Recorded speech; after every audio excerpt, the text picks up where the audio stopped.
I deeply appreciate the privilege of being here tonight and being a part of this 100th anniversary of the Charlotte Observer. You know, the further I get away from home, the less I hear the name Billy Frank. When I hear somebody say Billy Frank, I know they're from Charlotte. Because that's the place, my father and mother, and my brothers and sisters, that's what they, brother and sisters called me, Billy Frank. And my classmates, I guess, until maybe I was in about the 9th or 10th grade, then they gradually changed over to Billy. And it's a great privilege to be here. You know, Jesus said that a prophet is not without honor save in his own country.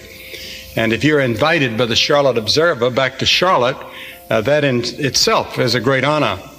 But like many who were born and reared here in Charlotte, I feel like I grew up with the Observer. And when I was a boy, I could never imagine life without it. One of the surprises I had when I left home was discovering that most cities don't have a newspaper like the Observer. But the old saying is still true, that a city is only as great as its newspaper.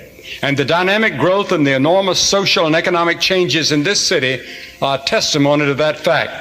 And I congratulate each one of you who's had a part in making the Observer such a great newspaper in a great city. I want to go back 100 years.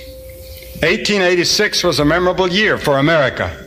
In that year, the Statue of Liberty was erected in New York Harbor. Coca-Cola and Sears and Roebuck were born that year. And in the midst of a lively local election campaign, W.S. Hemby founded the Charlotte Daily Chronicle, the forerunner of the Charlotte Observer. And it's because of our Constitution's First Amendment guarantee of freedom of the press that we can gather tonight to commemorate 100 years of the Charlotte Observer. It's no accident that the same amendment which grants freedom of the press is also the one that grants freedom of religion. Our forefathers held freedom of the press and freedom of religion in equal esteem. They're cornerstones of our democracy, and we neglect them at our peril. They must be used with integrity and responsibility, but they also must be safeguarded and defended together, lest we lose both. I know these can become complex legal issues, and I do not claim to have all the answers, but you in the press should defend the religious rights, and you have a right to expect us in the religious community to defend freedom of the press in our Constitution. It is appropriate to mention freedom of religion during this celebration tonight. Charlotte and North Carolina have historically been greatly influenced by the religious beliefs of their people, and its newspapers have reflected this.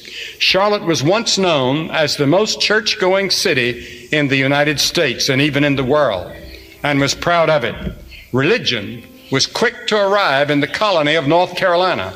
In 1671, a Quaker missionary, William Edmondson, preached the first sermon in this state or this colony.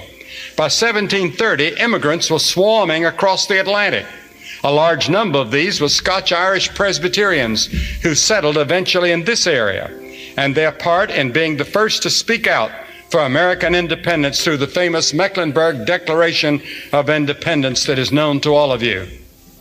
And they were joined by devout Moravians, Lutherans, Baptists, Methodists, Episcopalians, Roman Catholics, Jewish people, and many others, all attracted to America by a search for freedom and opportunity, and each making a distinctive contribution to this state.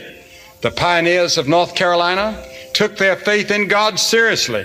For many of them, faith in God was not just a casual footnote, but was the very center and foundation of their daily living.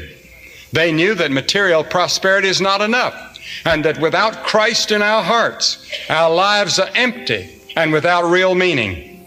In a recent book entitled Religion and American Public Life, Dr. James Reichley, senior fellow of the Brookings Institute, concludes, the simple and most influential cultural force at work in the new nation was the combination of religious beliefs and social attitudes known as Puritanism. He further states, almost all of the principal founders of the United States, including Jefferson, were convinced that the health of Republican government depends on moral values derived from religion. Their convictions were correct.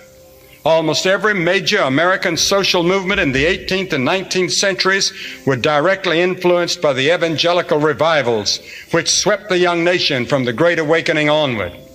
Higher education is a good example. By 1861, 66 colleges and universities had been established in the South, which still survive. Only 13 were established by government support. The rest were established by churches.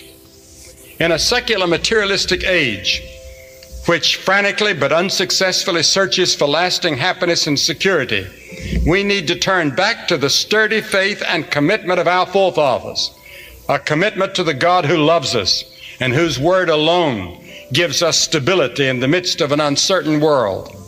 The spiritual heritage that I received here in Charlotte and Mecklenburg County and North Carolina did more to mold my life in ministry than anything else.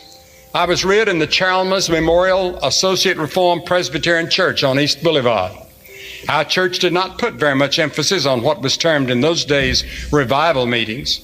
However, one of the earliest recollections I have is my father taking me to hear Billy Sunday when he visited Charlotte. Then in 1934, an evangelist came to town by the name of Mordecai Ham. The committee that invited him here, made up of some clergy and some laymen, built a wooden structure on Pecan Avenue with sawdust on the floor. It was a strange place for me. I was not used to that, and I'm not sure how many it seated. Dr. Ham stayed here for a number of weeks. In the beginning, I didn't go. In fact, I hated the thought of such a meeting. I'd heard so many ugly things about him. But one night, a man who worked for my father took me, and I was fascinated and deeply moved as he preached from the Bible, as I'd rarely heard it preached. I went back night after night, and one night when he made the appeal for people to come forward and commit their lives or recommit their lives to Christ, I was one of those. I had very little emotion, just a simple act of commitment or recommitment. From that moment on, I could never be the same. That was the great turning point of my life. No one knows what the world is going to be like 100 years from now, although we can safely say it's going to be vastly different. I pray that 100 years from now, we will not look out on a world that has been devastated in a nuclear or biochemical war. Many people think we stand on the brink of Armageddon, and we might. The danger is growing. I do not fear so much a nuclear confrontation between the Soviet Union and the United States. The greatest danger we face today is from smaller, less responsible nations who would use their nuclear arsenal in a regional conflict, and from terrorist organizations which might use nuclear weapons to hold entire cities as hostages, or a nuclear accident like we've seen at Chernobyl. As a Christian, I believe that this is a moral and spiritual issue, as well as a political issue to be debated in Iceland and in Geneva and other places. In the midst of whatever changes face us in the future, your task in the Observer as a newspaper will not change.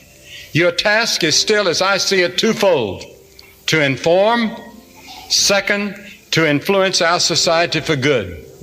Both informing and influencing must be done with integrity and responsibility. And that is why there's a moral and spiritual element in the task of a newspaper. There's no such thing as a cold, impartial objectivity. Edward R. Murrow once said, "I've never known a totally objective newspaper correspondent or reporter." And that's true. How you treat issues will inevitably depend on your own moral and spiritual convictions or lack of them. Don't be afraid of seeing your task as a God-given responsibility of committing your life to Christ and to His will. In that connection, let me say a few words about reporting of religion. Understandably, most press attention at the moment is focused on the attempt of some religious groups and people to exert their influence in the political world. Yes, we have seen the rise of the so-called right during the past few years, and many people were shaken by it, disturbed by it, and perhaps they have a right to be. But at the same time, we've had the religious left for many years making their approaches to the Congress and doing their lobbying in Congress for various bills that they were interested in. And when the right stood up and said some things that they believed in, people became nervous and afraid. No one can understand the conservative and liberal religious movements and their influence in America without understanding the Bible and knowing how various people interpret it.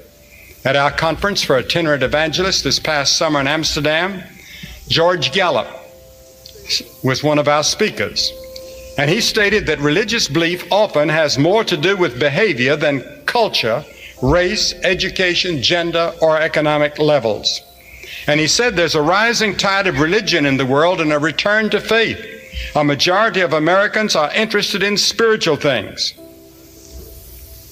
And that's why it seems to me that religion cannot be confined just to a religious page if you are to inform and influence the public with integrity. But again, I would like to congratulate the Charlotte Observer on this historic milestone.